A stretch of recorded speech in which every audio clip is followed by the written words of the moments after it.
Hello and welcome to StrangePlay. I'm Rik. I'm Simon. And this is our news recap show for the final week of November 2017. I can't believe that it's the final week of November already. Like, we are now officially into December. Like, where is this year gone? It's just disappeared. It's just got eaten and it's gone past so quick. So we've got a few news stories today, and the first story is actually a bit of bad news for the masochists and grievers out there. Demon Souls. After 9 years of pain and frustration, Demon Souls is turning off its online servers. That's a shame. It's sad news because the complete Demon Souls experience is one where there's messages and stuff on the floor, or parts where you do PvP or co-op gameplay. Yeah, and like invasions and that. Yeah. There's no reason given behind the shutdown, but the game it's coming up to a decade old, and it's already survived one attempt at shutdown on its servers. So, when was that? 2012, something like that. They have tried to shut it down once before. So, Demon Souls is dead. Yeah, what do you think of that? Have you played Demon Souls? I've never actually played it. I've got it, but I've never actually played it. I got it on like PlayStation Plus. It's just out on my PlayStation 3. Right. Now, I think that the reason that they're doing it is, like you said, the game is like a decade old. It's on a last generation console that barely anyone's playing anymore. And to be honest, like, servers aren't cheap to run. That's right. So I think it's just a matter of like redirecting resources and focus on current game projects and stuff, which isn't a bad thing. And really, it did incredibly well to have lasted 9 years. Like, there are so many games out there that have an online functionality that don't even last 5 years before they get shut down. So really, it's achieved an incredible thing. The mad thing is, a couple of years ago, I tried playing it again. I've tried playing this game numerous times, and John never really gelled with it. But there were plenty of people playing it. None of them were fucking helpful. No, just people fucking with you. Yeah, everyone were just like, it were like trying to play Grand Theft Auto Online. But there were plenty of people playing it. So I think I'm going to channel my inner Nostradamus here. This E3, well, the next E3 coming, I think Demon Souls will touch its bloodstain. That was a good And reference. we'll either get a remake of Demon Souls or we'll get Demon Souls 2. So, yeah, you heard it here first. Well, personally, I hope you're right, because I'd love to go and revisit the game. So what's next for us? Okay, next up, Destiny 2 tampering makes players miffed. So, Bungie have been in the shit this week when it was revealed that Destiny 2 may not be rewarding players as much EXP as it says it is. So, in a rather damning thread in Destiny's subreddit, one user laid out a detailed explanation of how the EXP system in Destiny 2 works, revealing, and I quote, "There is a hidden scaling factor that ramps up as you earn XP more quickly. The scaling factor will increase at least to the point where you're only really earning 4% of what you should. Public events will only ever earn you 50% of what they say, as the end of the event XP alone is enough to trigger 50% scaling factor." Now, Bungie have since responded to this by releasing a statement saying that they weren't happy with the current system, and less than 24 hours after it was first reported, the scaling system was actually turned off. But in a move that would make EA proud as shit, it was soon found that the amount of XP needed to obtain a bright engram box had doubled, now requiring 160,000 over the original 80,000. So of course, Bungie and series director Luke Smith took to Twitter in a series of tweets to try and explain the situation, and I quote, "The Destiny 2 API has yet to be adjusted to reflect the recent in-game change to earned XP. We are working on an API update to address the discrepancy. The correct value to earn an additional level is 160,000 XP. Next up, Luke Smith took to Twitter to say, "Next week the Destiny 2 team will detail the system side of the December update. It includes economy updates, vendors and acquiring their gear, tokens, legendary shards, investment updates, new reward systems for more weapons and armour, gameplay updates and more. Additionally, Noseworthy and I will be answering some questions and addressing community feedback we've been reading since launch. See you soon." Now, I don't play Destiny 2, so this doesn't affect me, but I know that you do. Like, you've been playing it for a while, I think you were playing it tonight before we were recording. What do you think to this? Because this is affecting you. I think it's really, really devious what they've done. The thing about it is, when you're playing, it still says like plus 60 Joe each time you kill something. Or multiples if you get multi-kills, or, you know, whatever. It's been very deceitful, and you know what you're getting and what it's actually what you're receiving for those kills. All those acts of, like, you know, XP earning. Yeah, deceitful is a really good word for it as well. And like, I imagine that it wouldn't be too bad if they were just upfront with it. You know, if they turned around and they said something like, "Oh, you know, we want to try and stop people from sitting in front of the game for hours on end, farming stuff, and, you know, basically just losing their lives to it. So the longer you play, the less experience points you get, and then sort of giving people an incentive to step away for a while." and then coming back to it the next day or something when they're going to be able to get the full amount of EXP. See, that's built into the game already. Really? You get a well-rested experience. If you, each Tuesday when the reset is, you earn XP at an increased rate for your first 3 bright engrams. Right. So you're essentially getting like 3 bright engrams just for playing your couple of hours or whatever. This gating as well doesn't just affect the XP. There's chests and your like glimmer and stuff that you can get. Glimmer's a currency. And the glimmer and the chests go down, so you open the chests and you get a token. So many tokens go to a specific vendor. So like you've got each of the planets have got a token. The strikes have got a token. Each time you break down a weapon, it goes into weapon parts, and that acts as your like a token to hand into someone. So you earn reputation through handing these tokens in, and the game throttles those as well. Because this seems to me like some kind of move to try and sort of like hinder progression in order to try and get people to buy the loot crates and stuff to get the experience and to get the items and stuff that they need or that they want. No, you don't. The tokens you don't actually get, so like the raid tokens, the Vanguard tokens, the Nessus, IO, Right. EDZ and Titan tokens, you have to physically go out and earn them. Yeah. There's reputation tokens as well, which you have to earn. You can't buy them.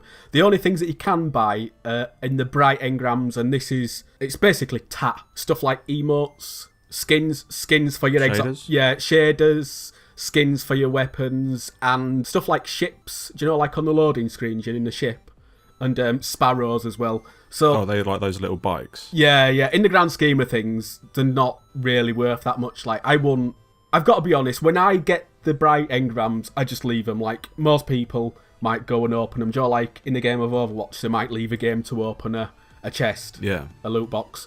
But for me, they're so, like, non-important that I just don't bother. End at night, I open them. I tend to try and get them out of the way because you can only carry 10 engrams. Okay. I think it's 10 engrams. So, and they take a spot up in your engram thing. So if you're picking legendary engrams up, or exotic engrams, they go into like your pocket that's just 4 engrams. Yeah. So it's limiting your ability to pick those up. But I mean, in the grand scheme of things, I don't think any of that stuff's fucking important. I'd rather it want in there, the old Joe blind box thing. But it's a lot less money grabby than it was in the first game. In the first game, you actually had to buy a currency. Really? And then you had to buy Animo or Asparo or, do you know, whatever. Yeah. So, yeah, you can get everything basically free now. I tell you what, the more and more I hear about this game, the more I think I'm just not going to bother with it. Like, it was 20 quid and I almost picked it up. I'm hearing more and more news stories like this about Yeah, it. it's put you off. Honestly, I don't blame you, because, like, although it's a really, really good game, situations like this where they're being a bit cloak and dagger, you know, with how the mechanics work. Yeah. Like I said, they're fucking devious with it. Yeah, and devious is a good word. it's not doing them any favours. Hopefully, come this next week, this Tuesday, which is the 5th of December, that's when the new DLC comes out, and the 12th of December is when they're putting quality of life improvements in. So hopefully we'll see some of these things get eradicated or pushed to the side. I think it took a long time for Destiny to grow into its boots. And I think it's going to take a long time for Destiny 2 to grow into its boots.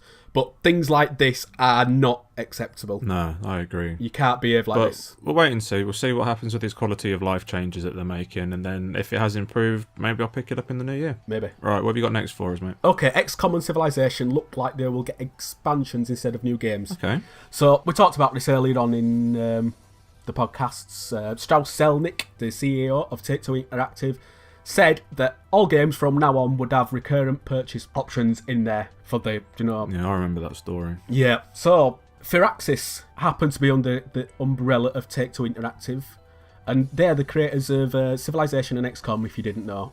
2 games that so far have managed to go without the old loot box bullshit that everyone loves to hate. They do have paid for DLCs in them, these games, but they're not well, it varies from DLC to DLC. Usually about £4 or £5. Yeah? And they'll have like scenarios and like a new race or whatever. Oh, okay, cool. And you know, like they'll have like a premise behind them. Yeah. Or they'll be full blown like DLCs, like the most expensive ones, £25. There's a Civilization 6 Rise and Fall, which is like a full blown. It's got fucking Joel singing, all dancing. Also, like proper, expansion. Yeah, it's an old school expansion that's full of fucking DLC, you know, and stuff for you to play through and experience. So, with that taken, was Strauss-Zelnick talking shite? This is what Anton Strenger from Firaxis had to say on the matter, and I quote, "I think with the recurring payments, there are many different ways in which they can be done. There are microtransactions, there are expansion packs, and there's DLC. I would say that, yeah, everyone in the studio here at Firaxis, our love, our passion and our expertise are in expansion packs. One of the reasons we think that works so well for us is that with system-based procedural games like Civilization and XCOM, we have the opportunity to add not just content in the way that some other games are able to, but really deep changes to our systems and rules. We think that's a really cool special opportunity." So he's basically just fucking poo-pooed the idea of, you know, putting loot boxes in. I'd hate to think how XCOM and Civilization would work for those. Can you imagine, like, popping a box in Civilization? It's like, oh, you'll get a galleon. You can go explore the seas with this. Like, sort of thing. Do you know? Don't give them any ideas. I mean, it'd fuck up the makeup of the game. I think these games as well, when they come with expansion packs, like, they basically got a whole fucking game's worth of content in them. Oh, yeah, totally. They're using the base game as a foundation, and you're, like, plugging in your changes to rules and systems. And I'd rather have that. I'd rather pay 20 quid and, you know, have that than buy a fucking loot box that's £1 odd and, you know, basically adds fuck all. It's nice to see that the schedule loot boxes aren't worming their way into an experience where they can screw up the games, and hopefully Firaxis can stick by the guns against Strauss and his shareholders to continue the model that they've set on without, you know, deviating in a manner that other games have gone down the path with. Yeah, totally. So what's next? Okay, this next story is great news for RPG fans, and that is Persona 5 has sold 2 million copies worldwide. So in a recent press release, Atlus have reported that Persona 5, the latest entry in the series, has passed 2 million copies sold worldwide, making it the best-selling game in the long-standing series. Now that doesn't sound like a lot compared to some other games, but until recently, Persona's always been like a very niche series, not really generating a big Western fan base until Persona 4 The Golden was released on Vita to critical acclaim from like fans and reviewers. And in the press release, Atlus USA President and CEO Naoto Hiraoka, and I hope I said that right, said, and I quote, "This has been an incredible year for our company, one that represents our ambitions for Japanese games in the West. We are in the middle of experiencing tremendous growth, both in the West and abroad, and the sales of Persona 5 represent a new level of expectation for fans of the genre. Once seen as niche, Persona 5 is one of the most important titles this year, proving interest in this category is expanding. We look forward to delivering more incredible games to our fans next year."